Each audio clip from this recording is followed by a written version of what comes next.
Jean-Louis Muscagori, je travaille à RTE, le réseau de transport d'électricité. Nous sommes le gestionnaire du réseau de transport d'électricité en France et à ce titre, nous assurons l'acheminement d'une électricité décarbonée et sûre sur l'ensemble du territoire, 24 heures sur 24 et 7 jours sur 7.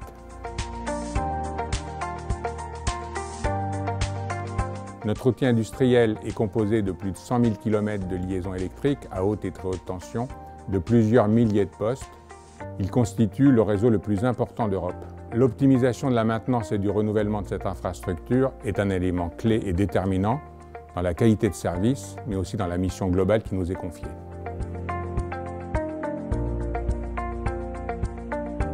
Nous l'avons dit dans notre raison d'être, nous poursuivons 3 ambitions.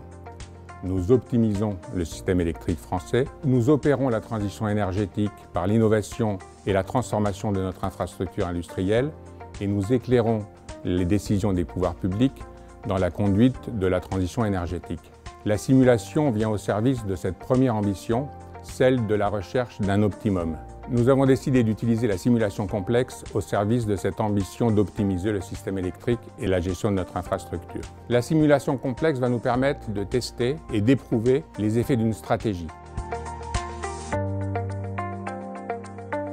Cette stratégie va mixer des opérations de maintenance, des opérations d'ingénierie, mais aussi l'effet en matière de maîtrise des risques et de services rendus. La simulation complexe nous a paru la bonne approche et nous l'avons construite avec Cosmotec. Les premiers résultats, nous les avons obtenus à l'occasion de l'élaboration de notre planification stratégique, ce que nous appelons le schéma décennal de développement du réseau. Ils nous ont permis d'apporter une double démonstration. La première, c'est que la simulation complexe était capable de tester et de rendre compte de l'effet d'une stratégie dans la durée. La deuxième démonstration, c'est que ces résultats nous ont convaincus en interne de sélectionner la stratégie, mais ils ont également convaincu, et c'est essentiel, notre régulateur, de nous donner les capacités et les moyens de la mettre en œuvre. C'est ce que nous attendions de la gestion des actifs et de la simulation complexe.